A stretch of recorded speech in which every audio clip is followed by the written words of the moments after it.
This is WFO Radio. WFO, what's up, everybody? Joe Costello back with you, and WFO Radio, NHRA Nitro, our show that has been running for over 10 years, is really based on our winner views. We interview the winners. In fact, it's not even our choice. They earned their way on the show. And so on this show, we're going to get back to that. Fortunately, we've got NHRA Mellow Yellow Drag Racing to talk about. We're going to have Ron Capps, and we're going to have Angelle on the show to talk about their big Indy victories at the Dodge Nationals. Capps was so kind to join us on our first ever WFO pre-race show, 9:30 a.m. Sunday morning. He gets a text out of nowhere. He's not thinking about doing WFO, but Joe Costello asking him, hey, man, can you come on and do a pre-race thing? He does. He comes on. He goes on. He wins the race. What a great story. We're going to have Ron Capps just seconds from now. Also, Angelle winning on a Harley, like winning for the Yankees. If you're not a Yankee fan, you don't get that analogy. But really, Harley Davidson, amazing. We're going to speak with Angelle on this show. And of course, if you're watching on Facebook, on YouTube, in our Facebook group, on Twitter, even on Twitch, you're welcome to send a comment and we will dive right into it. It's been obviously a very difficult week with the whole Dom Lagana, Jake Sanders, Richie Crampton story that is real close to our hearts right now. As far as like public updated news, not a lot, just that Jake is home now. And we are constantly and in nonstop thoughts, prayers, and positive energy mode for those guys. Like everything is in that context. But at the same time, we are going to talk about the win and this, celebrating milestones and all of that. And honestly, I think that they would want that. That is my genuine belief with their mutual passion for drag racing that we all love. I do want to mention the people who make it possible for WFO to get on the air, the people who make it possible for us to do this show, talking about Frank Hawley's Drag Racing School, the Dragster Adventure. Of course, there's Super Comp, Super Gas licensing courses. You can learn to drive an alcohol funny car. Go to frankhawley.com. Traveling around the country with different schools in the Dragster Adventure. Very cool. frankhawley.com. Also, samtech.edu, the School of Automotive Machinists and Technology. Think about it. You learning how to become an engineer. That's right. Block, head, CNC program. Head machine. Motorsport FI. All of it.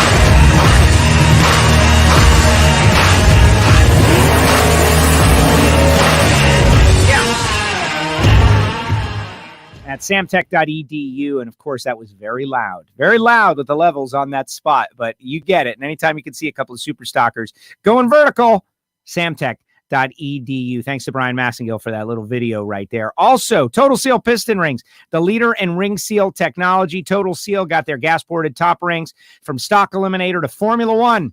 These cars are finding that last percentage of horsepower thanks to Total Seal. Give them a call. Keith Jones, Matt Hartford, Lake Speed Jr., the entire team over there really elevating their program. Just did a new podcast with Tom Martino yesterday, will be up, but the Ed Pink episode is killing. Everybody loving to hear Ed Pink, the old master, this guy, total legend of drag racing, spent an hour with us talking about many aspects of it. It is available on the Hidden Horsepower podcast. At TotalSeal.com, brand new website. And of course, Marvin Rodak, RodaksCoffeeandGrills.com, hot sauces and spice rubs and everything good. Taught us to grill the reverse sear modified method. I used it on Saturday night grilling a steak. It was incredible. And I started my day with Rodak's coffee. You don't have to do it, but if you do it, you will learn to love it. That is for sure. RodaksCoffeeandGrills.com. All right, let's go out to our newest Indy winner. Driver of the Napa Funny Car has now won 65 races. Get out of here with that. 65 races and at every track and almost every single mission accomplished for this man, Ron Capps. Ron, welcome back. Congratulations. Welcome back to WFO as a winner once again. Good to be back, Joe. Appreciate it. All right. You got an Indy win. Now, you're building the drama. Going into the U.S. Nationals on a one race win streak at Indy. I like the way you're building the enthusiasm for this U.S. Nationals victory that's going to come at some point. But this one was special. You joined us on the pre-race show, and you guys went out there and got the job done. That had to feel great. Yeah, we didn't really do anything much different. Like you and I had talked before about the first two post-COVID races we had in Indianapolis. And the first race, we were we were all sort of racers kind of wondering what it was going to be like with the 2 runs of qualifying and how that was going to play out, especially in funny car, that first race with more than 16 cars. So we qualified 16th for that, lost our teammate Tommy Johnson first round. Second race, we qualified well, number 3 or number 4 at that point. All right, we should have a round. We don't have to meet a champion or an ex-2-time champion. Who do we have? Matt Hagan's team struggled a little bit, and we got them first round. We got beat. So Tolbert was joking with me, but he's like, as long as we get past first round, we got a chance of really making a run here. And we didn't qualify. We qualified 3rd for this race, obviously, but we didn't test before the first Indy session, and I think that bit us a little bit.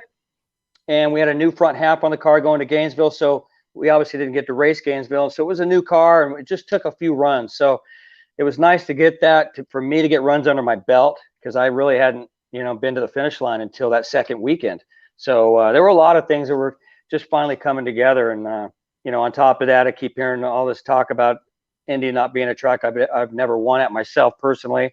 So we've been close before. And, 2 years ago, JR beat us in the final round. And I told JR, I said, we owe you one. And thank God it happened. Yes, I thought about that right away. Being there for that one with JR, who, is great relationships with all these guys for the most part nowadays. But everybody wants to win. And on that given day, he got the win. And you have that story out there. But this is a milestone. I don't care what people say. I could be giving away $100 bills and someone will have a problem with it somewhere along the line. It's just, you can't please everybody. And in some ways that's a good thing, but you got an Indy win, a special win, a COVID 2020 bizarre year that the whole world is struggling with craziness. And you guys broke through. And maybe more importantly, this is a year where the countdown doesn't exist. If you were unable to get this going here this weekend, the championship hopes might not have been alive. They are alive. Yeah, and like you said, I mean, the points are going to be what they are, and we took a big hit those first 2 races going out first round. Then our teammates just started racking points up. So we need to get back to the mellow yellow points and get back to where we needed to be. You never wish bad luck on anybody, especially my teammates. But with them going out early and us making a lot of ground, it moved us up to 4th. So DSR is 1, 2, 3, 4 right now, but we're 80 points out of 3rd, I think, and. So now we can get back to where we can start racing again and not worry about being so far behind. Exactly. Phil out there saying thoughts and prayers to Dom and Richie. And I know you're friends with those guys as well. Want to give you an opportunity. Just, it's just such a negative deal. It's very difficult to be eloquent right now where we have so much doubt and not a lot of public knowledge. And we're just all kind of very sad about it. Yeah, everybody's kind of, you're hearing things here and there. And I talked to JR a few times and some people there in Indy. And it's a lot worse than we thought at the beginning. I got on my plane Monday morning and got the news myself and couldn't believe it. But, Lindbergh had won the alcohol funny car and Richie had the car there as a tow vehicle. And I hadn't seen Richie in a while. So it was cool when he came around the corner and won. He came down and actually spent 5 or 10 minutes, just Richie and I by ourselves talking and catching up on what was going on. And so, that was cool to see him and hang with him a little bit. And Jake, I've known a long time. His old man raced nostalgia funny cars. And so I watched Jake grow up at the March meet and the reunion. And so that was tough when I heard he was in the car as well. So, and Dom, of course, he's probably the worst of the 3. And so we're just hoping everything works out. Everybody's sending prayers out. But, our fans are amazing. Most of the ones that you put up on social media that we need prayers for these guys, never met them. Some of them didn't even know who they were, but they were sending prayers and thoughts out. So, we'll just keep our fingers crossed and hope those guys are all right. They're all fighters. We know that. That is a fact. And they've got great people behind them and many, many waves of people that care about them, just kind of extending out from that team, the Capco team and everybody together. Coletta, obviously Richie's connection to so many people, just great, wonderful people. And it's so challenging it's been interesting for me to go from like fan to media person to inside NHRA and get to know everybody, and then realize that it's so challenging for a fan to really know the people and the drivers behind. Like, is it a good person? How good a person is it, et cetera? And man, these are top-notch people, every single one of them. These are great people, great guys, and they deserve every thought, in the middle of the night. If you can spare a prayer, they deserve it.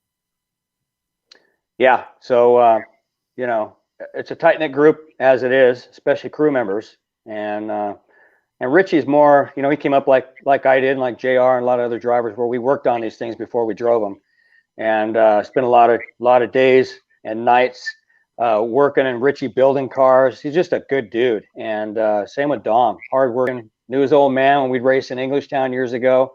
So him and his brother, and of course Jake. Again, it's just it's tough when you hear what happened and then you hear who it was. It makes it even tougher. So prayers are with those guys. Terrible. But as I said at the start of the show, though, I really believe that they would, want us to enjoy these race wins and these moments. And we're going to do that. We're going to do that. So we'll talk about you round by round, but our listeners out there, they got a shot to pepper you with questions a little bit live while we do it. I want to hear about that. I know that's very, just like hopefully it's not like the happy hour was. Those were good questions. We had a great time. I mean, I'm not that COVID is over. It's not over, but I'm happy that we're back racing. But we killed a little time on the happy hours, the one with Tobler, the one with Selzy. You were just so gracious. Thank you for that. And Force still says he's up for doing one. And when he does, we're going to be calling upon you to, bring up some stories from the past on that one as well. I got a voicemail from him Sunday night. It was pretty cool. I can't play it because the language probably is a little salty, but it's always good to hear from Force. And he's a good friend going way back. And it was unexpected when the call came through, but then I listened to the voicemail and it was pretty classic. Yeah. Well, the guy, he's got to be ripping him apart to not be out there racing. We know his deal. All right. So while I get geared up for the rest, Derek wants to know, tell us a story about Wally causing trouble at the airport. What happened? You mean this guy right here? Yeah, that guy. This is the second time we won Charlotte, and he was accosted. Wally was accosted at TSA. They weren't sure, Charlotte that's NASCAR country, so they're not sure what the Wally was all about. And I was just carrying it in Charlotte, so it got surrounded by TSA. It was almost like a takedown. They were going to taser him, but this time I had him in my backpack, and I went through, and I could see the ladies hunched over. There was one, and another one came over her shoulder, and I'm like, well, here we go. And sure enough, they wanted to look through my bag, and they brought it out. Then they started doing the little pat thing around, and I'm thinking they're checking for chemicals, right? And I'm thinking, what is nitromethane? Hopefully that isn't something scary, because I'm sure there's residue on this thing a little bit, besides all the celebratory stuff that we spilled on him. But this one went to my wife. I'd never given her a trophy, and she's been going to Indy with me 20-something years, and we've come close before, but she's ridden this roller coaster with me and my friends and family, and have always made that trip out. So he was okay, made it through TSA, and I strapped him in my seat. I had a seat next to me. I got upgraded to first class. I had a seat open next to me. And so I strapped him in, and sans face mask and all. But yeah, it was cool. It was a fun ride home. Did they give Wally a body cavity search just to make sure it's the real thing? We got to look inside. He's not hidden compartment or anything.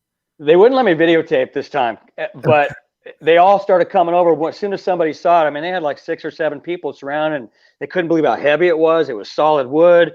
What did this mean underneath it? I explained this to a couple security guys there. And then they want to know the story. Why was it called Wally when it's not really Wally on there? I explained Jack Jones. Yes. And, just kind of went through the whole thing with it. And it was luckily I was there early for my flight, and I had time to do it. Such a great ambassador, Ron. You've just brought on some new fans for the next race. All right, let's do some round by round. And of course, if you're out there on Facebook, you got a worthwhile question, put it up in the comment section, and I will present it to Ron. But we talked about it on the pre-race show. The Wilkerson race. That's just another one, like tough first round matchups, but you guys were able to get around in this one. 405, 274. Wilk, not quite as good with a 441. And you got that momentum going, off the schneid, whatever, however you want to say it, turned on a win light, and that started some positive energy.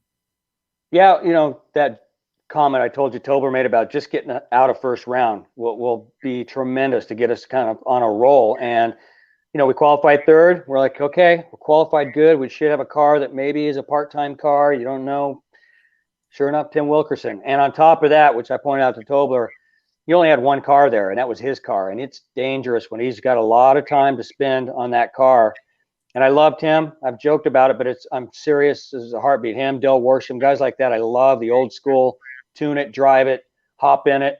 So that was a tough matchup. You don't know what he's going to do. He is a unknown. He could go low ET of the weekend. He's good at tracks that are warm. So we always look at him like we're racing ourselves. He's going to go down the track. It's going to be good. I let the car, it was trying to run 90 flat. We got back and Tobler looked at the data and he went, "Oh, this thing was trying to go 90 flat," which would have been a jaw dropper.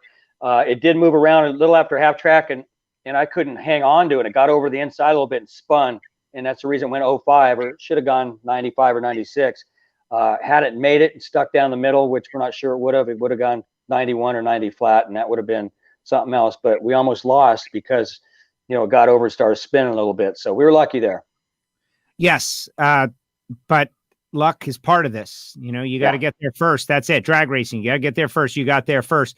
Setting up second round with Blake Alexander and the Jim Head car. And I know that Blake has got to be just really frustrated about this year because he was super excited about the opportunity with Jim Head. They put up a 4:03.6, 3:18, but you guys bested him with a 3:99. And I guess that slowing down to go faster comes into play in a moment like this, where the car was maybe too aggressive and you backed it down and it goes faster or quicker. We kind of put it back to qualifying on Saturday because it started to warm up for second round. We did not have lane choice. They went 3 or 4 hundredths quicker than us and actually had lane choice. So that put us in the right lane, which wasn't the lane of choice at that point. And I said it on the telecast. That's a difficult track. You don't hear a lot about it, but there's a lot of nuances in those two lanes there at Indy.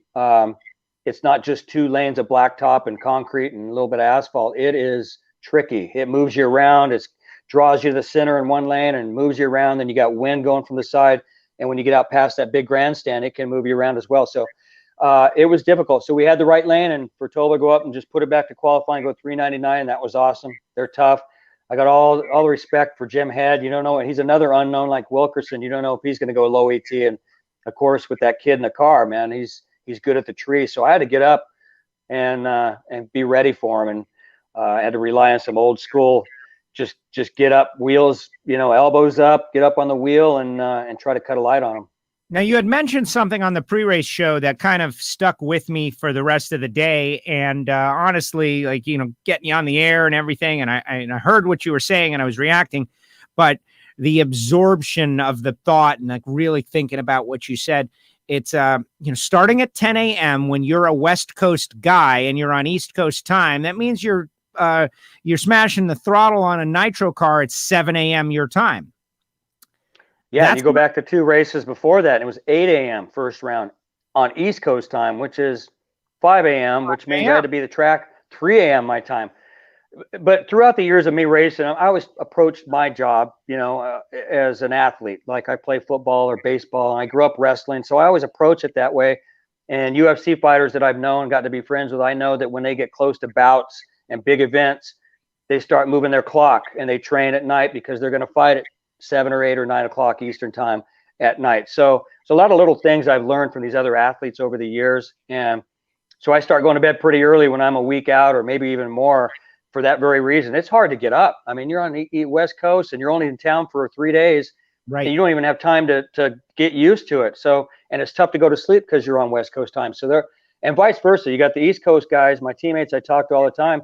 And like you're probably at Pomona, you're up at 3 in the morning, right? 4 in the morning, just boom, up. It's best. I get up early on accident. I feel super rested. It's like 6 So a.m. you have it the other way around. Yeah. I have it tough to have to get up, and it's tough you got to balance drinking something, eating something, but you got to balance something to get you up to where you need to be, but not too hyped up that you're going to overthink something on the tree. I know a lot of riders and drivers they know what I'm talking about. You got to find that area that makes you good that day, because it's not always the same. And I just I told Tobler and our Napa guys, I just didn't feel confident in the car the last couple races. I hadn't been down the track, but I just didn't feel that usual, like I was the man in the seat and I'm going to get up there and I'm going to cut a light better than anybody else. So there's times like that you rely on the car to help you. And we won a lot of races that way. And sometimes the car is not quite there and you're able to get up and win on a whole shot. And those are awesome. But, you know, it was tough to get up in the morning, just being there for a day and a half. No doubt. No doubt. And that's something that I was thinking about during the day. And I was like, no, that makes perfect sense. Like West Coast guys coming east, running these super early races, the brain, like I worked overnights, did overnight radio, 2 a.m. to 6 a.m. for like 3 years. And it ruined me till right now. I only did it for 3 years, but even till right now, my rest and sleep cycles are off a little bit. But I'm also very flexible. I can just kind of be average at all times, you know, but I can imagine to do what you do, it is a challenge. So semifinal round, Bob Tasca, who has been strong coming back after dealing with COVID, and we're thrilled that he has been able to be back. But that car has been tough. Mike Neff and Schaefer and those guys over there. So tell me about preparing for that run to go to the final. You're 045 on the tree. So talk about ramping up. You were able to do that. Very important run to go to the final round. You know, when you go through a race day, you start, there's different stages that you kind of go through. You got all night to think about who you're going to have first round. I mean, you know, the day before when qualifying's over. So you've got all night to think about who it is, to sort of go over in your head. But sometimes you don't worry about it, depending on who you're racing. If they don't play games, they don't do anything. You get past first round, it's a huge relief. I mean, it's almost like winning the race, getting past first round sometimes, because then you know, okay, now at least you're making some hay here. You're going to make somewhat of a day. You don't have to call Delta and get on a late flight on Sunday because you're out first round. So then when you get past second round, you're like, okay, it's like you've climbed this hill and you see the target down a valley, and now you got to make it down this hill, because that target down there is the final round. If you can get to the final, you've got a shot at the win. If you don't get the final, you got no shot, obviously, right? Right. So the semis are always huge. And so it gets this thing going. And I always a process of a little bit of a protein bar and whatever I drink to get me where I'm at, and just try to mentally be ready. And of course, you got a team like Mike Neff that you know is going to go up there, and he's not going to go lightly. We had lane choice back again with a 399. So just that's a big matchup right now. That's a team that can run well. It's a good running car, and Bob's always right there. So you know, I'm always motivated to race Bob tough. Mike Neff brings out the best in me. So we knew that was going to be tough, and you know, that's one of those matchups. It's almost like a final round on top of being at Indy and never winning there. You know, just all those things. You just go up there ready to rock it. And you did 045 in a funny car. That's, you know, right on the verge of as good as you can be. Punch your ticket to the final round. Who's there waiting? J.R. Todd, who, you know, J.R. gets through Paul Lee.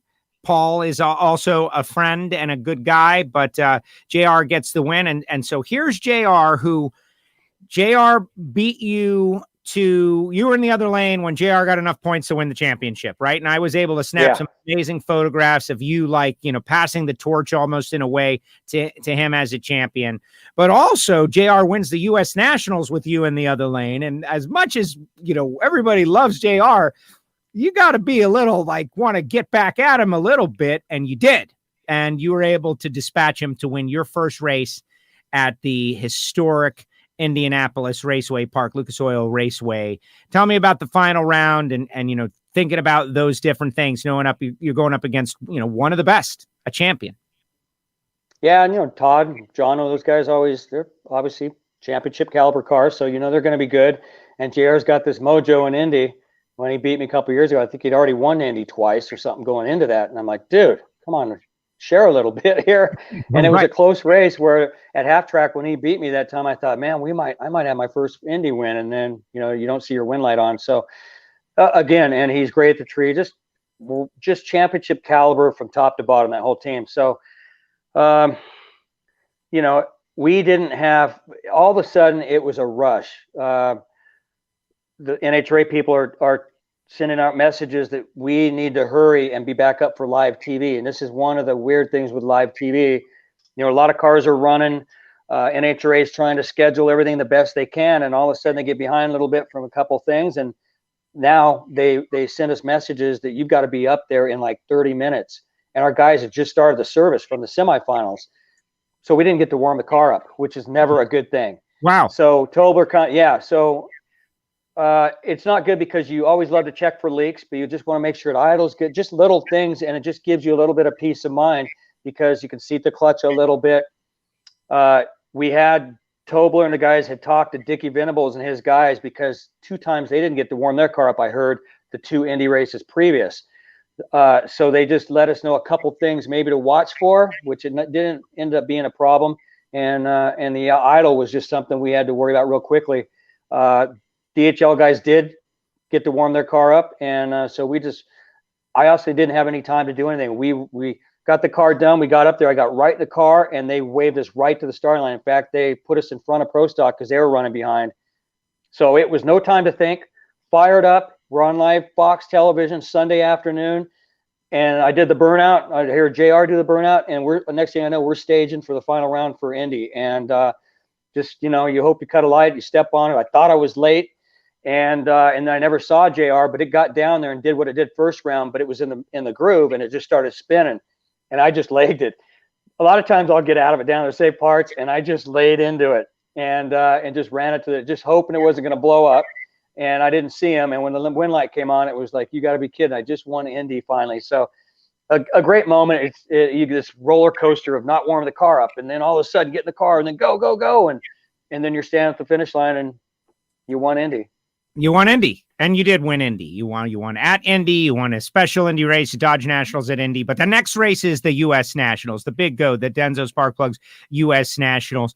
And how is it going to be different with everybody just having had like 3 Indy test sessions? Is this going to be like the most competitive Indy ever, or is it going to be like, it's definitely going to be different because you just raced there a couple of times. And so like the weather will be different because we'll be at a slightly different time in the year than what you just did, but there's got to be a lot of useful information.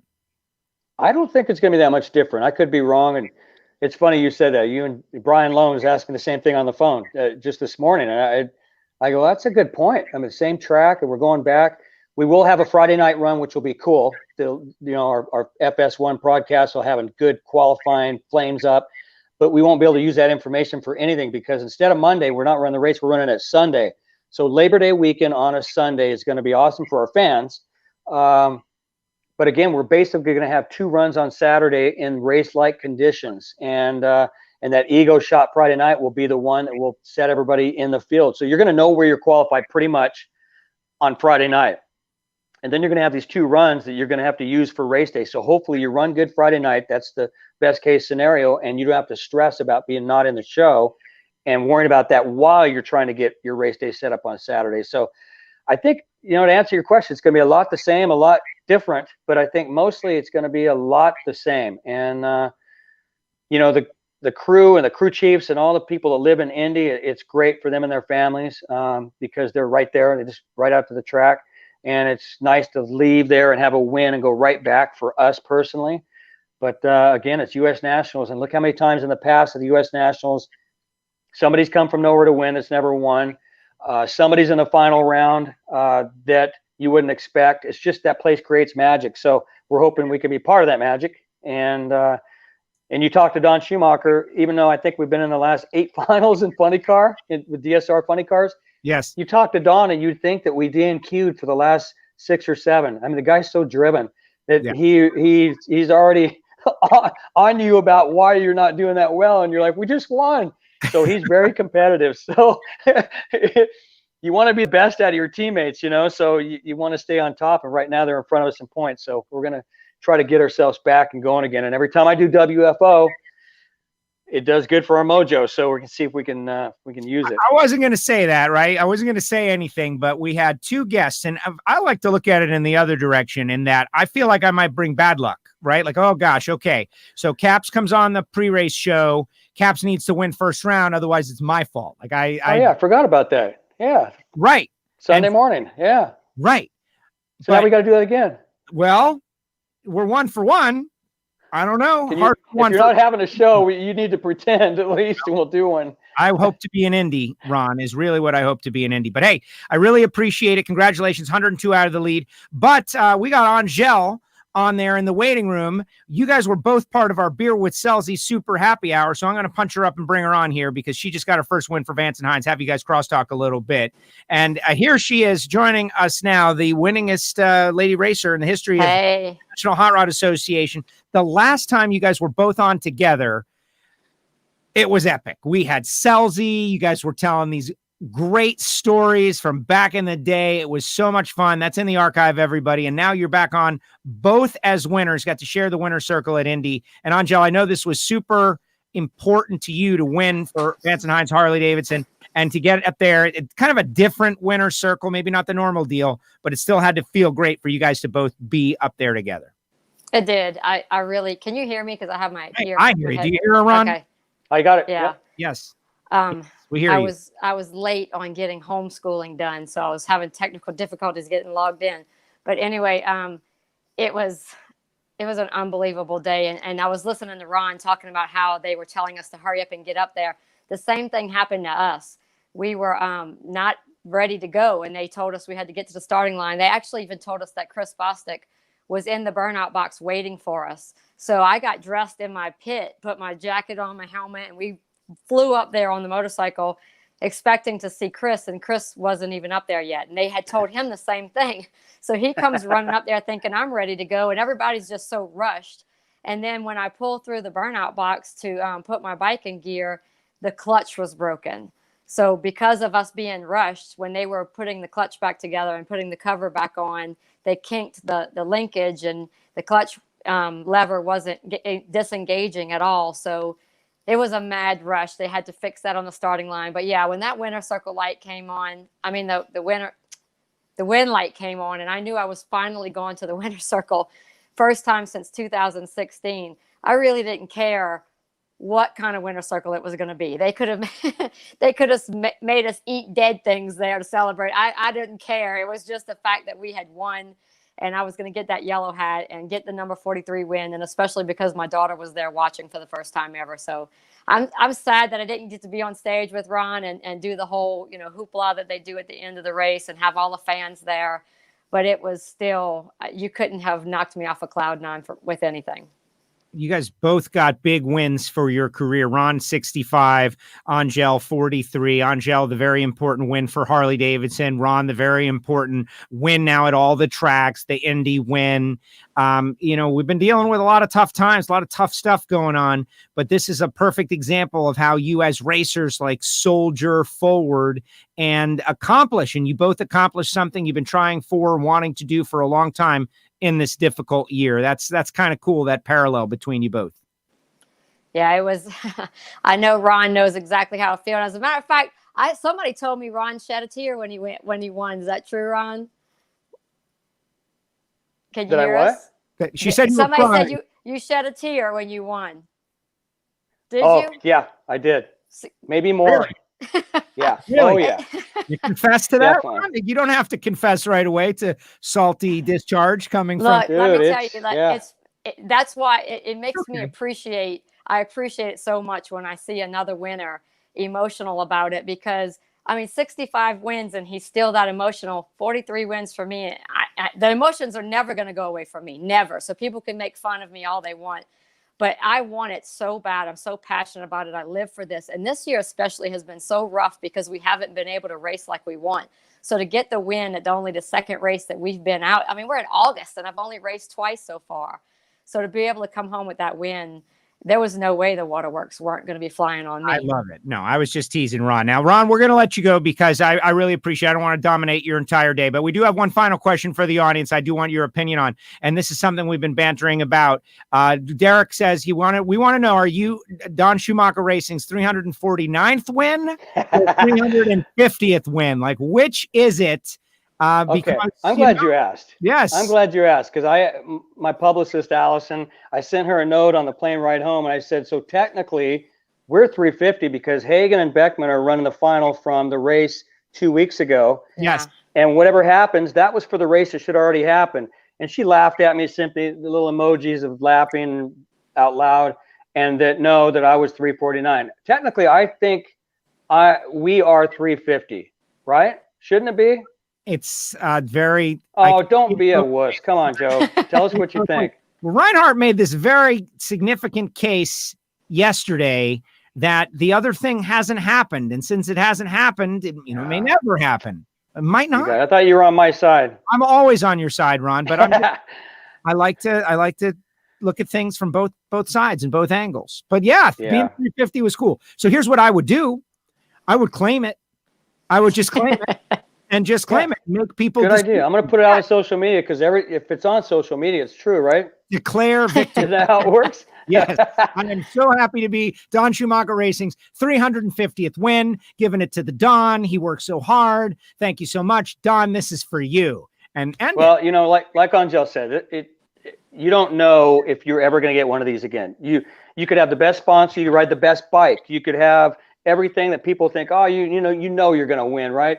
I honestly, you wonder if it's ever going to happen again. That's how tough the competition is everywhere. And Angelle is a great example of that. I mean, you got the competition, you just don't know. So when you do win, you get emotional and you learn more to appreciate it as the career goes on. Like I know when I first kind of met Angelle with Myers and she was winning races left and right, and I was driving for Snake and I started winning races. You don't think about it that much. I'm rolling steep staging and just things you don't think about down the road. And you just don't think about tomorrow. You think about today and winning races and we won another one, off to their next race. You get going later in life, you learn to appreciate them, and you learn to appreciate the whole day and the process and getting there, and her not winning races all that time and then to finally conquer it with such a great team. It was just it's a bummer, like she said, we didn't get the victory together, everybody. Even Torrance got down there and we had to stay separated and we didn't get to do any winner circle stuff. So once this all passes, hopefully, all get together and celebrate. Yes, it will, and get back together and do some great stuff. Ron, thank you very much for devoting some time to us today. You definitely got the best crown molding game of any race. That's my wife. She picks the best of everything. And the colors. It's very impressive what you got going there with the champion trophy in the background. Thank you for making some time, both on Sunday morning for the pre-race show and this winter show. And I hope to see you in Indy. And if not, we'll do another pre-race. Thank you, Ron. Congratulations on this huge win. Milestone win, 350 for Don Schumacher Racing. Really amazing stuff. And congrats, Angelle. That was awesome. Thanks, you too. There he goes. Ron Capps. Ron Capps, everybody. Thank you very much. And Angelle, thank you so much for doing this. I just love, I know you and Ron are old friends, been around for a long time. I like for you guys to crosstalk. And if I was a fan out there watching WFO, like I would love to see, Pro Stock Motorcycle and Nitro Funny Car together, talking mutual respect, all of that. But now that we got rid of Ron, you did it. You won. You won for Harley Davidson. You did it. I'm so happy that I got to see you. This is going to sound terrible, that I got to see you struggle and then overcome. Yeah. Because I was there like early on in your trailer a couple times. We had a conversation or two. I threw out the analogy to the New York Yankees that some people have a tough time going to play for the Yankees. Yep.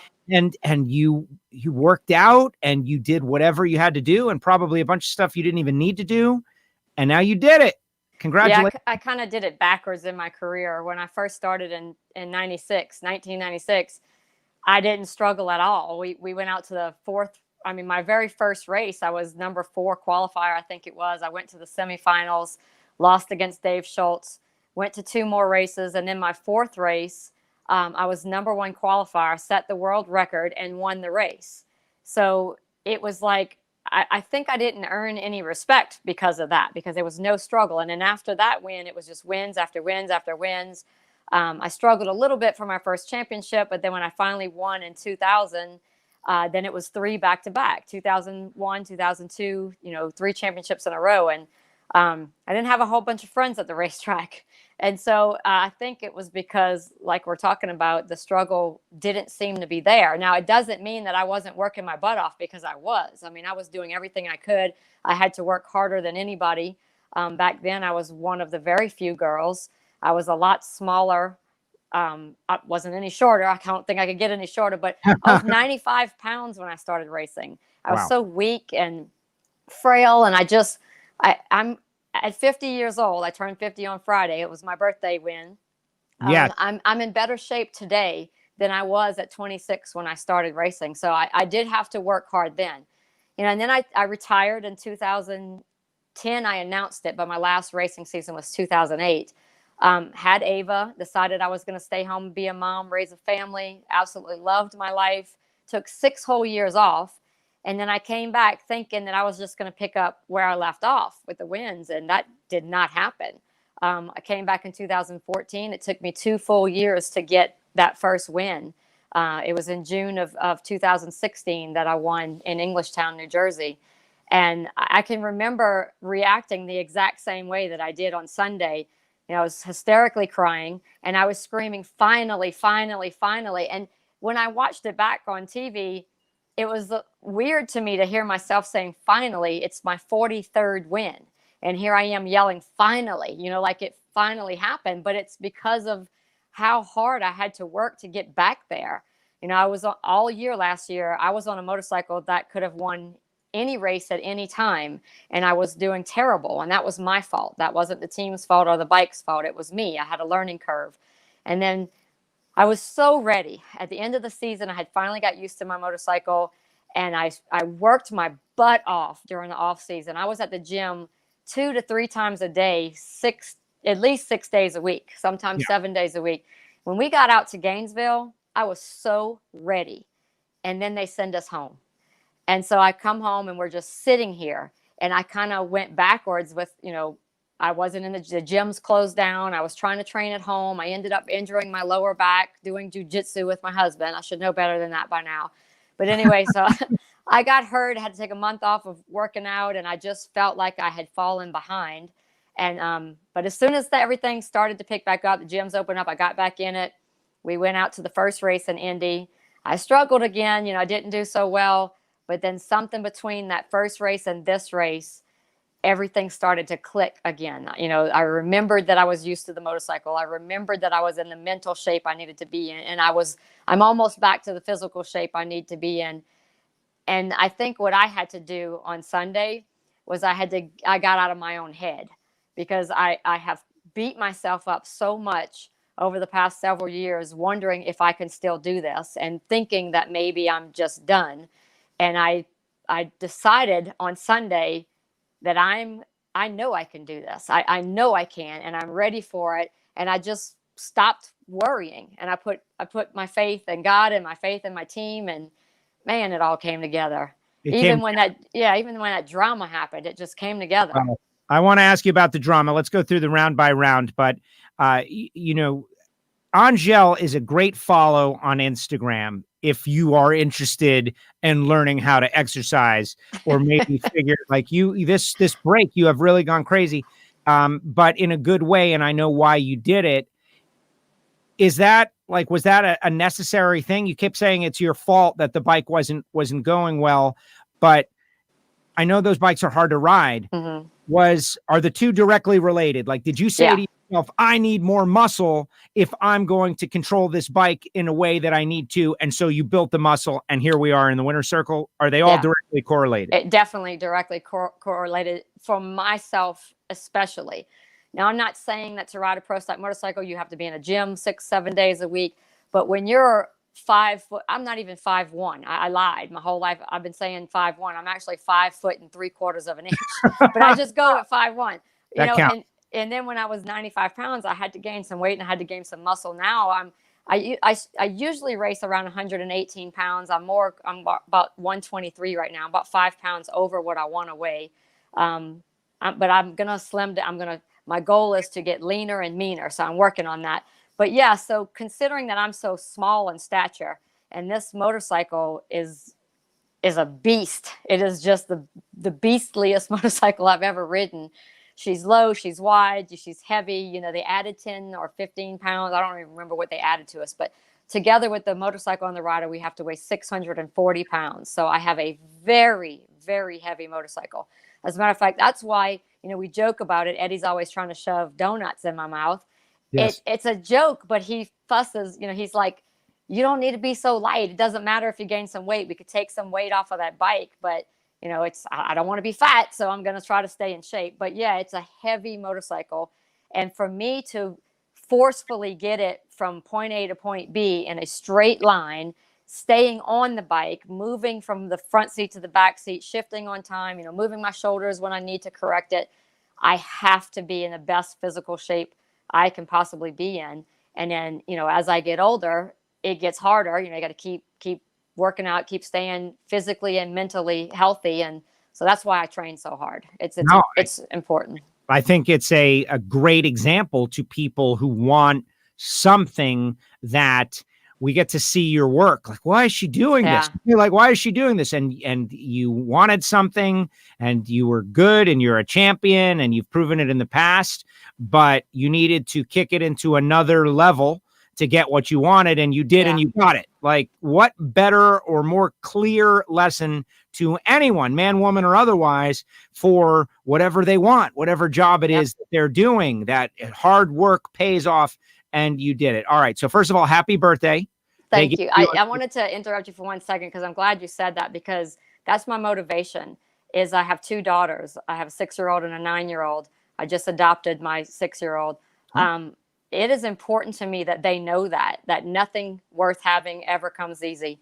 And I live to show them what hard work can get you. For me, it happens to be that I want to be a motorcycle champion again. I want to have a 4th championship. I want to win more races. Some people might not relate to the fact that I work so hard to ride motorcycles. That might be something else that their passion is. And I don't know what my daughter's passions are going to be, but whatever they are, I want them to see mom getting up at 4:00 in the morning to go to the gym for 5 and training for 2.5 hours, and coming home and helping them do schoolwork or whatever it is, and then going back to the gym in the evening to train again. And my daughter has asked several times, why, Mom, why do you have to go back to the gym again? And so I tell her, it's because I want to win. I want to be better than everybody else, and I definitely want to be better than I was yesterday. So I train harder to be better every day. I love it. And you got to do it because father time, as you get older, it's a tough deal. There are certain things you can't train, like your reading class. Like there's certain things you can't do, but there are things you can do. It's been great. And of course, happy birthday. What they did Thank to you. Kane was very, very tough, but not unexpected knowing those guys. They nailed it, but that's what I expected. So first round, you were supposed to run Steve Johnson, but Steve couldn't make the call. So that, not the way you want to win, but you won, and setting up the second round matchup against Andrew. And those are always tough. You and Andrew Hines, you know exactly what he's got. He's tuning the bikes, but you were able to get past. At that point, I felt like, ooh, this could be the day. Yeah, me too. That's exactly what I was thinking. I started thinking this might be my day. Andrew, unfortunately, had a broken ground wire. His motorcycle wasn't running well all day long. We didn't learn that till they got back to the shop after the race was over and tore it down. But that's what was going on with him. That's why he was struggling. And without that broken ground wire, I'm hoping that I still would have got him. But, who knows? But you know what? It was my day, and the stars have to align. And that's what happened. Steve Johnson didn't make it to the first round. Yes, that was unfortunate that we didn't get to race each other. But I was able to try something on the starting line that I wanted to try. And it didn't work because I had a 045 red light. I would have never done that if Steve would have been on the line. I would just went with my normal routine. But I wanted to try a few things. We had changed the exhaust on my motorcycle. I have the same exhaust that Eddie and Andrew have now. Mine was totally different. And the reason for that was last year when I was learning to ride the motorcycle, I wasn't as comfortable with the exhaust that they have. It's a lot bigger and bulkier, and it was getting in my way, and I didn't like it. So we used a smaller, easier one. So when we traded out the exhaust, here I am, only 2 qualifying runs to get used to it. So I took advantage of the first round to try a couple of things with my riding style and where I was putting my feet and how I was going to stage to not let that exhaust pipe bother me. And it didn't work. So I went back to my normal routine against Andrew. Was still a little sluggish off my reaction time. I had a 60. He did too. He had the 70. But like I said, there's no telling what was going on with his bike with that broken ground wire. Got that wind light to come on. And then I knew going into third round with Scotty Polachek that I couldn't play anymore. There's no, I had to get on that reaction time, bust the light on him because I knew he was going to do the same thing to me. And he was going to have a beautiful run, which he did. And lo and behold, I was able to pop out a 009 reaction time, had the straightest run of the weekend. Shift points were pretty good, and got that win light to come on. So then we go into the final. Don't know if you want to say anything about that one. Well, I do want to say about that because, Scotty is a great guy, and he's hungry and all of that. And he brought it and is on a Matt Smith bike. But when you got by him and you were 00, it's like, ooh, she's feeling it on this given occasion. And you look over there, you got Chris Bostic, who, no offense to Chris, but he's coming back again, much the way you are, learning curve. But he was having one of those days, like, it's your day, it's your day. And it's like the immovable object versus the unstoppable force. Like, what's going to happen here? These cosmic weirdness things that are happening as Chris is going round after round after round, or Angelle's day, and you roll up there, and now you've got the clutch cable problem. And we're all living it on television. And Antron Brown is like breaking out his house key, and it breaks. And his next key, his like deposit box key, and it breaks. And all of that is happening. You've got to stay cool. Yeah. Well, I went up there, I'm kind of glad it happened for a couple of reasons. And I'm going to admit something that I don't really like admitting. And I'm pretty sure I would be willing to bet that there's other racers that may feel the same way. But going into the final round, I was really hoping that it would be Eddie. So we could have an all Harley final, of course. And just so I could race Eddie and beat him, because I love to beat Eddie. Unfortunately, Eddie didn't make it. He had an issue with his bike as well. But it was Chris, and I love Chris. I'm so glad he's back. He's an asset to the sport. Anytime we have, I call it new blood. He's old blood, but he's new blood because he hasn't been around for a while. So I'm so glad he was there, and he was having a great day. And like you said, he had a horseshoe going on. There was a horseshoe situation. Yes. So, but he was running really well too. So you can't discredit him or count him out as far as performance wise. He's got it, and he's going to do well. But what I don't really like to admit is that the fact that, I did have the performance advantage. I had lane choice. I had a 10th on him. And that makes it harder. When you're going up there against someone you're not expecting to beat, to me, there's not as much anxiety. There's not as much worry. I know I probably won't beat this person, like when I have to race Matt Smith sometimes, or if I have to race Eddie or Andrew. The chances of me winning are slim, but I'm going to try my damnedest, and I'm going to try to get that win. So it's like the pressure's off, because it's almost like I guess I am the underdog. So if I don't win, it's not like everybody says, oh, she'd have won. She should have won. So anyway, I race better against people that I'm supposed to lose to, I guess I'm saying. It's harder when you race someone that you're supposed to beat. And I like I said, nothing against Chris or his performance, because I just knew that I had the bike to win. And what if I screw it up? Oh my God, what if I screw it up? So, then it's harder, and you go up there worrying about that. And we were being rushed, and I was holding the clutch in, and I was rolling through the burnout box, and then I released the clutch so that I could put the bike in third gear to do the burnout. Well, when I released the clutch lever, it didn't go anywhere. It didn't disengage. It stayed up against the bar. And I'm like hitting it and, trying to figure out what's going on. And I start yelling for Andrew, and he comes over. And fortunately, he knew right away what the problem was, because they had kind of expected it to happen when they were rushed in the pit. So they start working on it. And I'm sitting there and I'm watching, and I notice myself, I'm starting to breathe real heavy. My chest is going up and down, and I'm getting anxious, and I'm getting nervous. And I told myself, if I let this get to me, I'm going to screw up on the starting line. So I closed my eyes, and I just started to think about how this is my day, and this is my team, and this is my bike, and they are all the best in the business, and I have what I need to do this. I just got to stay calm. So they fixed it. It seems like it took forever to fix it, but they fixed it. It took forever. It was. I was having anxiety just watching. Oh my God.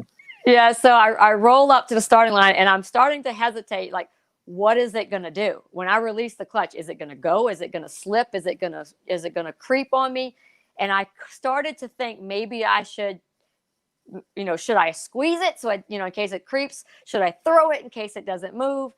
And I just put trust in the whole situation. And I said, I'm just going to do my normal thing. So I went up there and I threw the lever out, and lo and behold, it comes up with 001. Thank God Eddie knew what he was doing when he was setting the clutch, because he set it perfectly. A little bit more, it would have been in the red. Yeah. And then I had the best run I've ever had on a Harley Davidson. I went perfectly straight. Andrew said my shift points were perfect. everything just happened the way I wanted it to happen. And then when the wind light came on, I just went hysterical.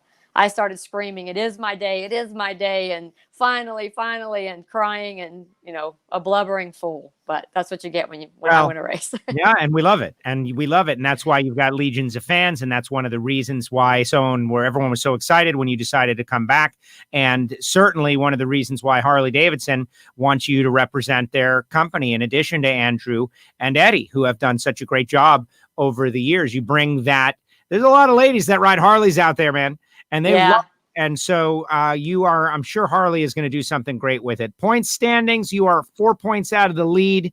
Only 2 races, but still, Ryan Ayler holds the lead. You're 4 back, Matt's 7 back, Eddie's 28 back. It's going to be a weird year, but you mentioned the 43rd career win. You've got 3 championships. You're our sport's winningest lady racer. You got a shot at another championship, maybe more wins, but this is a weird year in that we don't know. It is. We don't know what lies ahead. Like the U.S. Nationals lies ahead, and that's all we can do. And that's it. That's all we know. That's it. Yeah, I'm glad you mentioned Harley-Davidson, because that was another reason why I was so emotional, because when they put me on this team last year, one of the reasons why I struggled so bad with the motorcycle was it was an intimidation factor.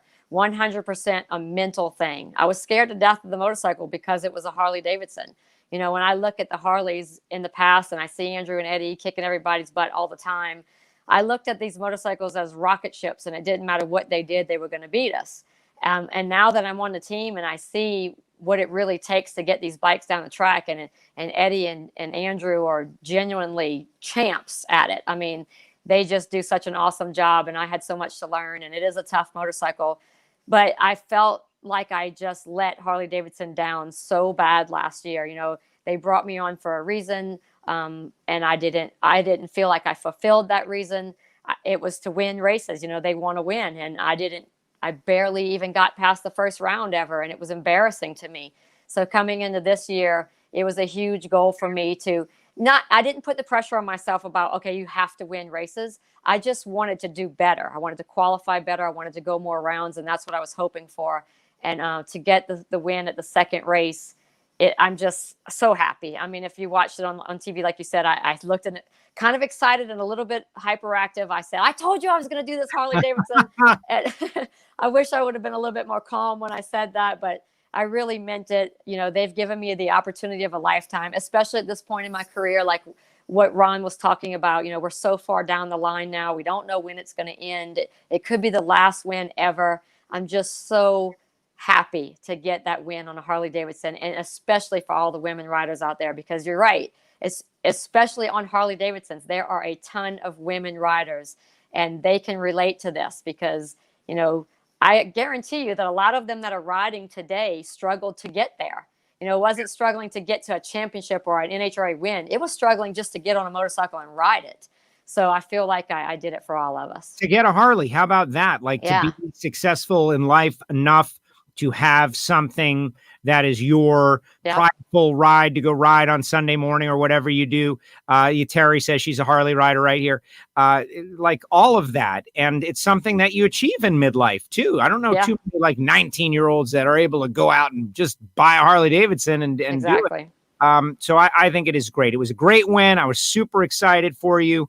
It was pretty amazing to watch, and I'm happy you were able to kind of complete the circuit on the Harley-Davidson. But now the confidence is peaking, right? Oh, yeah. Your daughters got to see you win. They got to be there. You're all of that you were dealing with, all of that is over. Now you can do it. And I'm really interested to see how you race now.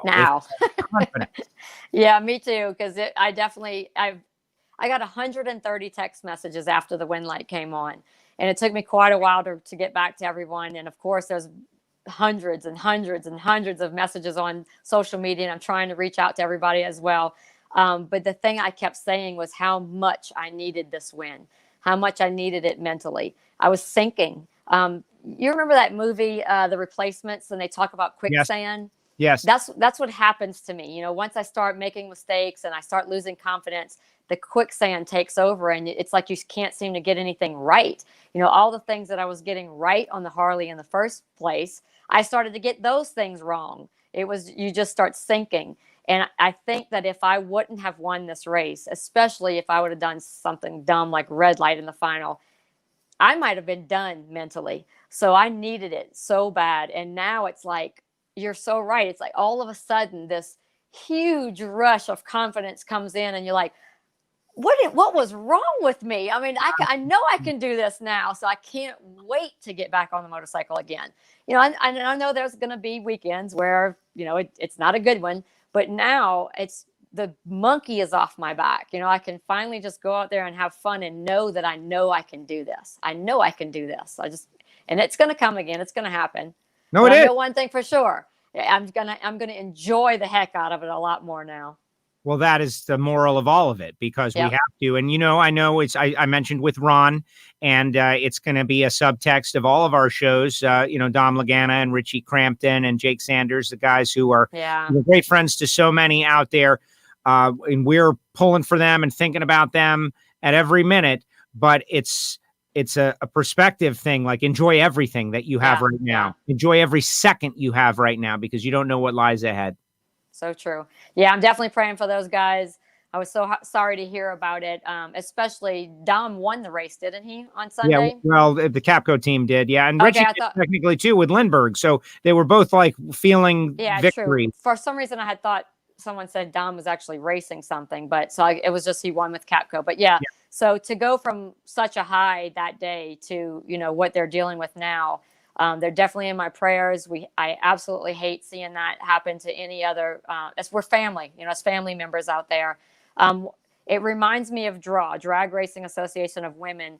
If you guys can ever donate or have anything to donate to that organization, I am living proof that they do what they say they're going to do when I cut my Achilles. And I know that these guys are going to need that organization, and anything that you can do to help I'm sure going to help those guys. So I just hate to even think about, you know, the days ahead for them, but hopefully things work out. They get healthy and physically and mentally healthy and back out there soon. Absolutely. Angelle, thank you so much for coming on the show. Congratulations on this great win. I feel it's really weird for me, because I was a kid in the grandstands in Gainesville watching those early days of Angelle, and seeing the bike like move around, and you kind of like do amazing things though, but it was just a different kind of pro stock motorcycle back then, to also being there for your big return and sneaking around at ZMAX Dragway when you're going to like announce that you're going to be coming back to your first win at Englishtown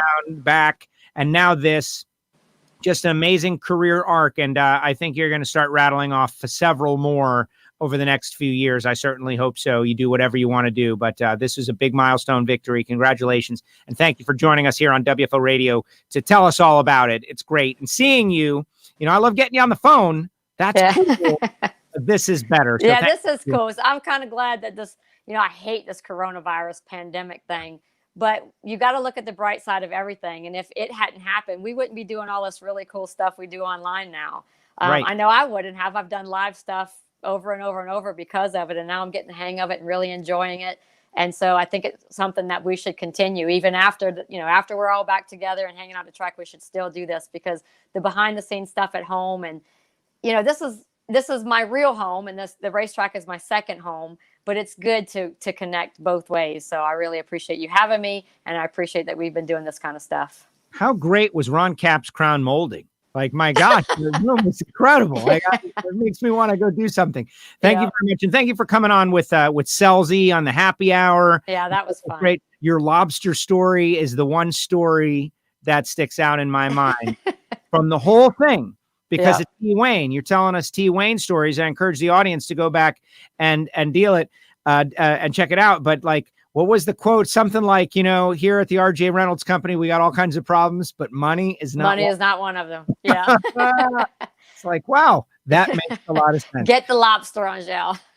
Get the lobster. Yeah. Angelle, get the lobster. Congratulations. Thank you so much. I hope to see you at the Big Go in a few weeks. I'll be there. Next race. Good luck. Regardless, we'll be doing some WFO stuff, but I hope to be there. Thank you very much. Right. Congrats on the win.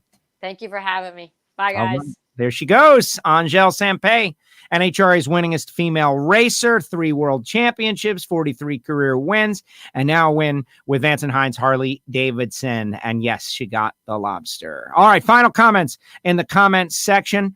All kinds of interesting stuff on this show. Ron Capps and Angelle.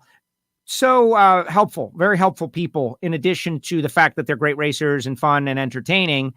2 of our sport's biggest stars of this century, if you think about it, like 2000 till now, 2020, who are NHRA drag racing's biggest stars. Well, of course, John Force, definitely, but Angelle in Pro Stock Motorcycle and Ron Capps in Nitro Funny Car, definitely. 2 of the top drivers. So, clearly, the show has been a bit of a challenge. We've got something hanging over us. I want to put up the old Nitro Ninja up there in the top corner as tribute to Dom and Richie and Jake, and just wish those guys well. I know everybody is wishing them well, and I'm just going to wait, day by day and hope for good news. Simple as that. Put your final comments in the comments section, and I will tell you a couple of things. Like, for instance, these WFO radio face coverings. Rich Ross earlier said everyone should get one of these. I don't know if you need them. My dad says that you can stick a filter right in here if you want. It's double ply. Randy Lynn at Nitro Fish Racing is going to have them soon. I've been using them. They promote the show, really, but they are also great compliance masks in that, like, you got to go into a store or something. If you email me, joe@wforadio.com, that you want one, we'll figure out how to get you one. They're $10 with shipping. $10. I felt like talked to a lot of people. They felt like that was a fair price. Always want to try to be as fair as is possible and still cover expenses, etc. But $10 with shipping. And email me, joe@wforadio.com. Face covering, because I get a lot of emails ever since my email was overtaken by spam, and I got to search them out. But we'll try to get you one. Also, WFO radio stickers. If you want our stickers, you can send a self-addressed stamped envelope to the address that I've put up right now. Castello Media /WFO stickers. P.O. Box 848-353, Pembroke Pines, Florida 33084. And we'll put some stickers in the envelope and send it right back to you. And that way you'll get something for free. If you get a mask for $10, I'm probably going to throw some stickers in there, by the way. Just saying. Also, Marvin Rodak, Rodak'sCoffeeandGrills.com, hot sauces and spice rubs and everything good. Marvin, been so great to us over the years. If you're a coffee drinker, do an experiment. Call Marvin, 817-924-6821, and get yourself a little Rodak's coffee. All kinds of different blends, the WFO radio blend, the Bang the Blower blend. He's got a blend for Palmer. He's got a blend for Schumacher. He's got a blend for Capco. That's up to you. Work it out with Marvin, but do the experiment. Support the sponsors of WFO radio. Also, Total Seal Piston Rings, the leader in ring seal technology, totalseal.com, brand new website. If you want to get that podcast and hear Ed Pink and all the others, go to the new totalseal.com. Check out the website, see what they've got. But really, it's all about what they do is a forward evolution in piston ring technology. And it's amazing. Talking to Tom Martino yesterday, Tom Martino Racing Engines, Martino, Pro Stock Racer, Comp Eliminator Racer. And we're talking about the piston rings, but all of a sudden it becomes Bob Glidden and Bill Grumpy Jenkins stories. And he starts doing Grump's voice, and he's going over to Grump trying to get a tune from Grump, and Grump is giving him trouble. And like, that's the kind of stuff you're getting on Hidden Horsepower. It's great stuff. But really, why? So you learn that piston ring technology has advanced light years. And let's say you're a bracket racer and you're putting them together the way that you did always, you could probably find a whole lot of horsepower pretty easily at totalseal.com. Also, samtech.edu. I played that other video. It was super loud. Thank you for dealing with me. Let's try this one. Also super loud, but maybe not so loud that I can't tell you about samtech.edu. All you young people out there, if you want to become a high-performance engine builder, Samtech can start you off right. Blockhead CNC programs, motorsport EFI tuning, and they're even approved to train veterans under the GI Bill. Go to samtech.edu. Oh, yeah, that one was a little bit better. I love working it all out on the air. just throw yourself right into the fire. Thank you, Brian, for sending the B-roll. And I love all you listeners out there for being supportive of everything we do. But what would be great is if you're a younger person who's like thinking, man, I really love these, the idea of working with cars and working with my hands. And maybe you don't want to be a racer, but you want to program CNC machines for a living. Samtech can get you started out right.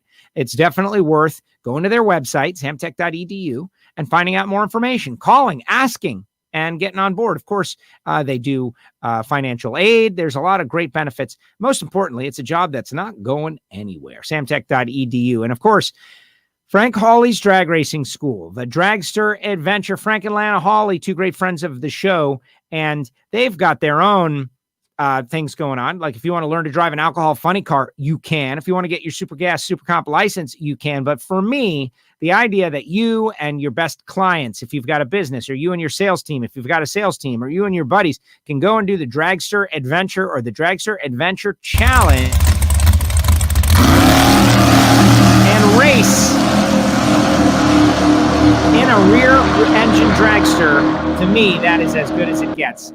Go to frankhawley.com to find out more information. They are big supporters of WFO Radio, and we really love them. Appreciate it. As I mentioned, Hidden Horsepower by Total Seal, and of course, Factory Stock Podcast, two podcasts that we produce here on WFO Radio. I'm WFO Joe. Follow me. I need followers, baby. My followers are like going up, but not as fast as I need them to be. I need like all kinds of followers. WFO Joe on Instagram and on Twitter. Why? So when I retweet stuff, you can see it. Yeah, I'm a good retweeter. Apple Podcasts, Spotify. We are closing in. This is a mini milestone on 100 reviews, 100 positive reviews on our podcast feed on Apple Podcasts. That would be really cool to get 100 reviews. Do we get anything special? Do they give us something, a milestone, an award? No. But I like the number 100 a whole lot better than I like 95. Ask Greg Anderson about that. They're getting there, right? Ask David Rampey about that. Ask Dan Fletcher about that. So much better. Trip digits, 100 reviews. If you like the show, write us a review on Apple Podcasts. And you might be wondering, like, why I get to watch it on Facebook. Because it's not all a Facebook show. There are people who can just listen while they're at work. If you're a bracket racer, you're going over the road, you don't want to be watching a screen. You want to be driving and listening. And that's why we put all our shows up on podcast, except for our Sunday morning pre-race show. You guys might be thinking about that. We had Bo Butner and Randy Lynn on Saturday, and we had the pre-race show on Sunday morning. And here I am saying I put everything up on the podcast, except those two shows I did not. Why not, Joe? Why not? And I'll tell you the reason, because about an hour after they are done, they're outdated because all the news that we talked about has changed. And I just don't think that it's worthwhile putting it up in the podcast feed and covering up our other evergreen shows with stuff that is outdated the second that first round rolls off. So that's my logic. If you disagree with me, send me an email, joe@wforadio.com, and I will consider what you have to say. YouTube, the YouTube channel, we're closing in. We need 1,000 on there. We need 1,000. We got like 695, not nearly enough. Subscribe, click the bell, YouTube, WFO Radio TV, also nitrofishracing.com. This is a big one. Randy Lynn and Bo Butner. You get 20% off using the promo code WFO20. 20% off. And I'm talking about Bo Butner gear, Randy Lynn gear, Nitrofish gear, Jason Line retirement, old age gear. Or the WFO Radio t-shirt, 10-year anniversary t-shirt that everybody loves so much.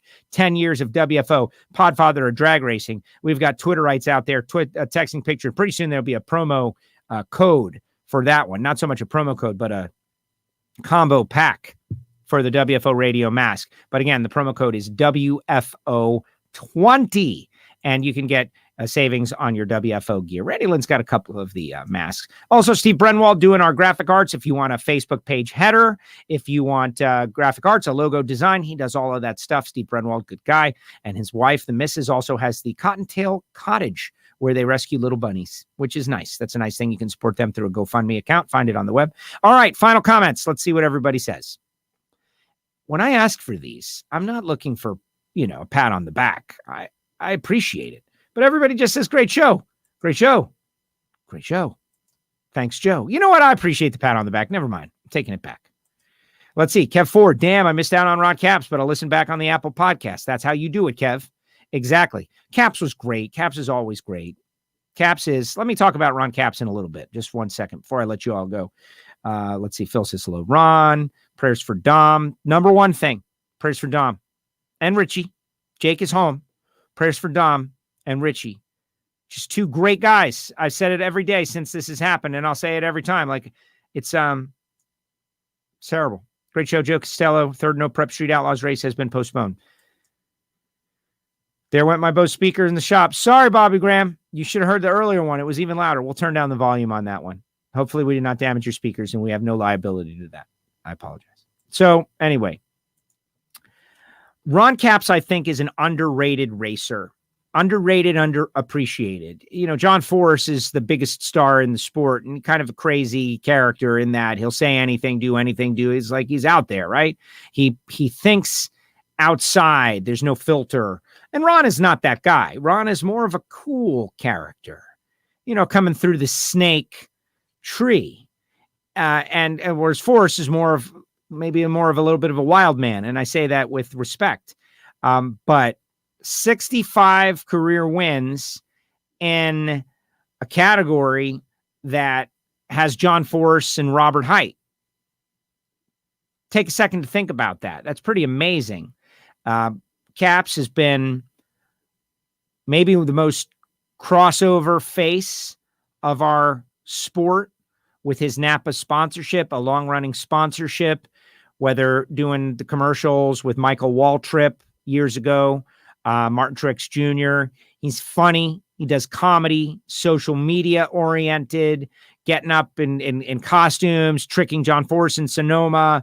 Like, Capps works his tail off for drag racing.